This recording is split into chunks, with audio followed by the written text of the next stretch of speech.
monde est servi. Moi, non. Oh. Ah ben voilà. Lionel, Lionel. Merci. Oh, c'est bon ça. Voilà, c'est Lionel. Super, merci beaucoup. Voilà. Il y a de la sauce piquante. Le petit déjeuner sera servi à 7 h du matin. D'accord. J'aimerais bien que vous vidiez les tentes. Vous préparez vos affaires, vous videz les tentes avant de venir au petit déjeuner. Comme ça, l'équipe vont y aller démonter les tentes. La journée demain, c'est une longue journée. On a les environs de 6 heures de marche. Donc on va faire les 4 heures le matin. Et on fait le pause midi. Donc un repas de midi, ce sera dans à l'ombre des acacias. Et s'il vous plaît, j'aimerais bien que chacun de vous, donc les sacs demain on ne les verra pas à midi. Chacun de vous, j'aimerais bien que vous gardez vos besoins de la journée dans vos sacs à dos. Voilà. Et de l'eau, vous se réveillez le matin. Et on peut se réveiller à midi. Voilà. Chacun de vous, vous voyez, chacun de vous a une djellaba. Regardez les filles. Ah, c'est pas le djellaba, je rigole. Ça, c'est le couvre-lit. Vous couvrez, vous les mettez sur le matelas et chacun de vous garde son couvre-lit avec lui jusqu'à la fin de 6 jours. Vous me le rendre la fin de 6 jours. Hein. Je me demandais pourquoi il fallait mettre du gel là-bas.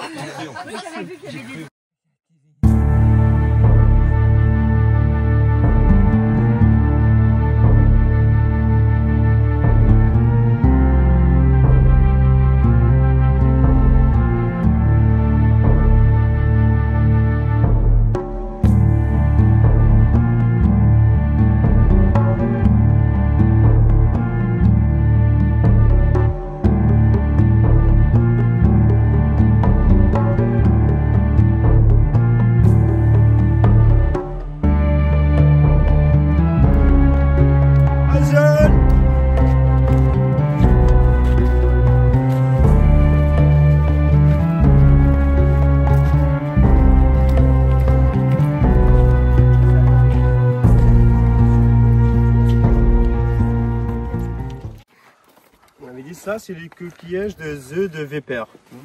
Comme on vient d'expliquer tout à l'heure, les vipères, ils vivent pas, donc ils laissent leurs œufs et partent, donc ils vivent pas sur place, donc ils se déplacent comme nomades, quoi, un serpent nomade. Donc ils les laissent et puis ça sort, et après ça commence à revivre et c'est des bruits dès qu'ils sortent, quoi, de la vie. Exactement, comme les tortues, ouais. On les appelle des vipères à cornes. Et ils mangent des gerbilles, tout ça. Et leur prédateur, le premier prédateur par rapport à les vipères à cornes, c'est les chacals. Ah ouais. Ouais. Et ils peuvent s'attaquer aux dromadaires, tu disais? Ben oui, il est prêt toujours à s'attaquer, quoi. Dangereux, vénéneux, mortel, tant qu'il vit dans le désert, quoi.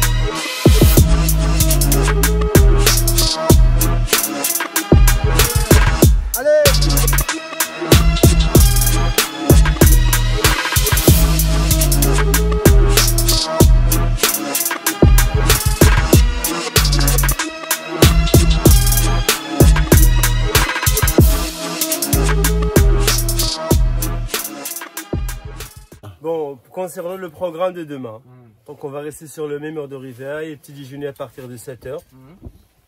Ok. Parfait. Le départ, voilà, 8 h, 8 h moins quart d'icône est prêt, quoi, donc pas plus 8 h. Pour les demain, on va faire que le matinée, donc on a les 4 h du matin à faire, et on va déjeuner sur place.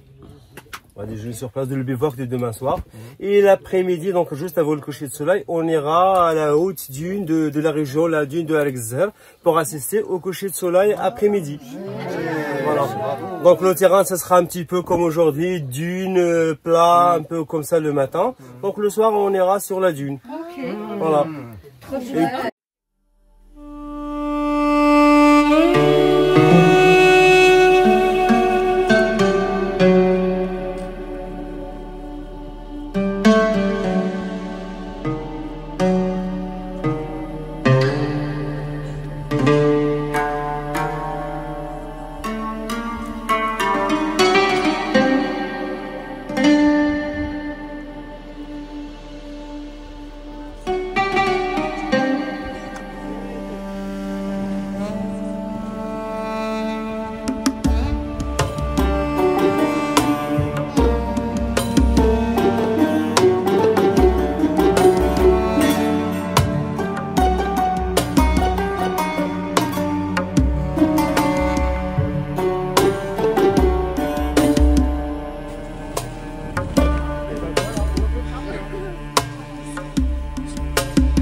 sable. Et donc, du coup, moi, choquir.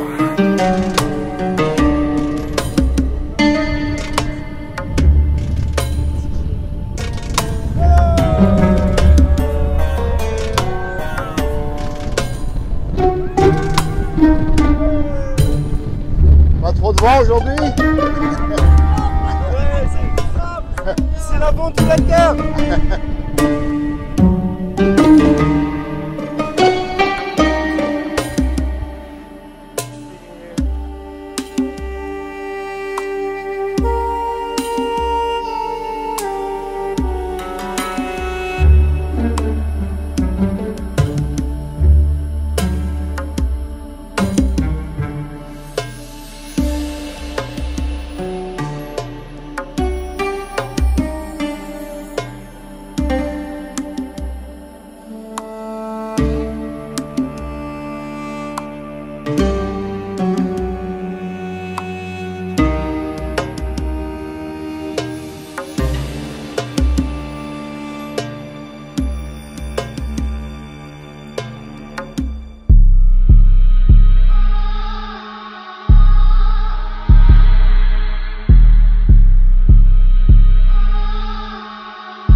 Friday didn't wake up.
Et le programme, donc demain, on a les environs de 5h30 à 6h de marche. Donc on va compter 6 heures.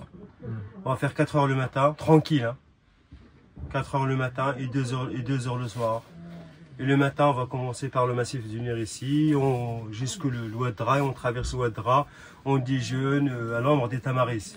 On a un reg à traverser pour atteindre les dunes de soir. Donc demain, le bivouac qui sera dans un massif du Nir comme c'est le d'hier. Pas dit grand dune comme aujourd'hui, mais c'est comme c'est le d'hier. Voilà. Là, total, ça va être les environs de 6 heures de marche, à peu près comme ça. Super.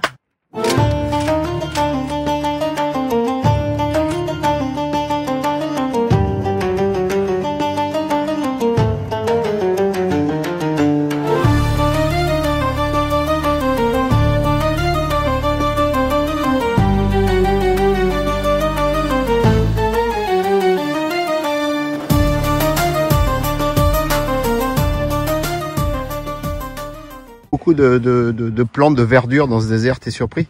Je suis très surpris, d'autant plus que Mohamed nous racontait que ça fait 4 ans qu'il ne voyait pas de l'eau. Mais en fait, ça s'explique. Regarde, on a ici une petite plante. Et si on commence à creuser, regarde-moi ça. Tu as vu que la capacité qu'ont les dunes à retenir la moindre pluie, Et du coup, ça va servir, normalement, ça sert entre 1 ou 2 ans. Donc on est sur un événement effectivement exceptionnel.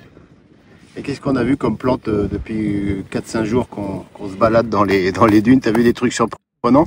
Très surprenant, c'est de voir effectivement la diversité des brassicacées, c'est-à-dire c'est la famille du chou, de la moutarde, une famille très diversifiée sur les continents européens.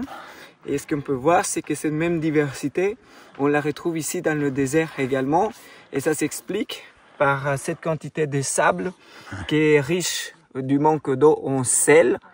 Et en fait, toutes ces plantes, par exemple la betterave et les choux et toute cette même famille, en fait, ils ont une adaptation de résistance au sel. Et on trouve également ces graminées qui sont les mêmes qu'on trouve dans les dunes, notamment en France, pour fixer le sable, et qui sont très résistantes au sel. Du coup, effectivement, paradoxalement, le désert, ça se retrouve par sa teneur en sel, avec une équivalence à la mer. À la mer, on pense eau, mais en réalité, c'est un désert de sel, en fait. Les plantes n'ont pas accès à l'eau. Donc, c'est impressionnant, ces parallèles qu'on ne s'imagine pas, en fait, à premier abord.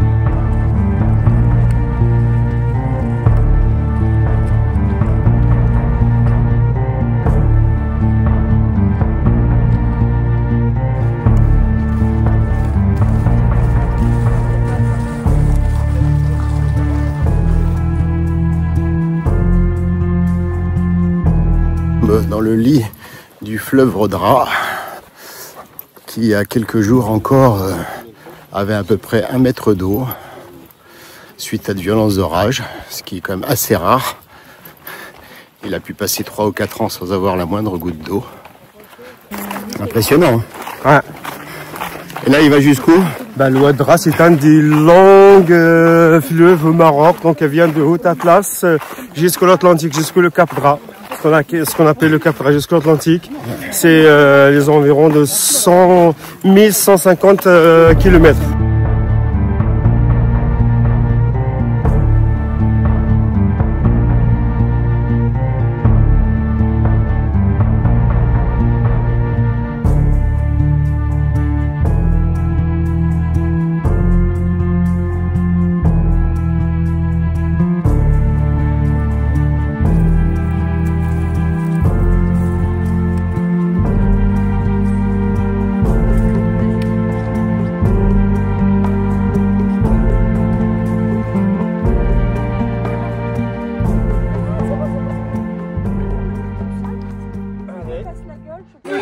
Ça va. Bonjour. Ça va. Bonjour Brahim. Ça va, ça va. Brahim. C'était bien l'idée. Bonjour. Bonjour. Bonjour. Jean-Jacques, vous avez le Bonjour. bienvenu, ok? C'est sympa chez nous, c'est sympa chez nous.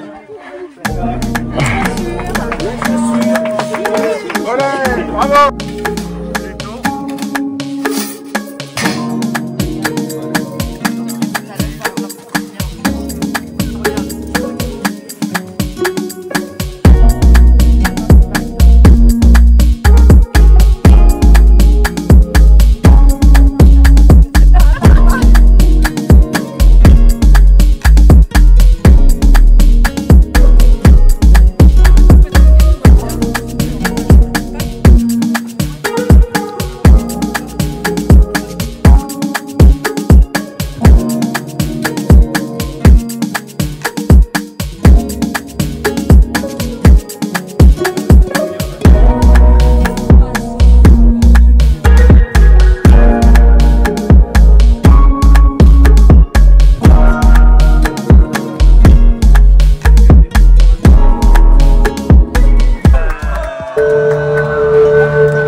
demain, on va rester sur le même horaire de réveil et tout ça. Le programme matinal, c'est toujours pareil. Donc, comme il avait dit Jean-Jacques, on a 6 heures de marche, 4 le matin, 2 le soir. Donc, on va commencer par traverser le dune et après, on remonte, on allonge le Oued. Le Oued, je sais plus comment. La tâche. La tâche. Oued, la tâche. C'est la rivière de soif. Ah, la rivière de soif. Ouais, la tâche en arabe, c'est la soif. La rivière de soif. On va retrouver le cuisinier pas loin d'un puits. Pas loin d'un puits pour le repas de déjeuner. On va déjeuner toujours sous l'arbre des tamarès, l'ombre des tamarès. Et pour l'après-midi, on aura comme aujourd'hui, quoi, 2 heures, mais demain, les 2 heures de demain, ça va être sur un plateau cailloutique. Donc un plateau cailloutique pour atteindre le bivouac du soir. Ok, cuisson sur pierre. Donc. Voilà. Et là, dès qu'on arrive, on s'installe, on boit le thé et après, on fait quelques petits tours de dromadaire. C'est ça. Ah, yes. Voilà. Avant, bien sûr, d'assister au dernier coucher de soleil sur la dune de Bourgogne.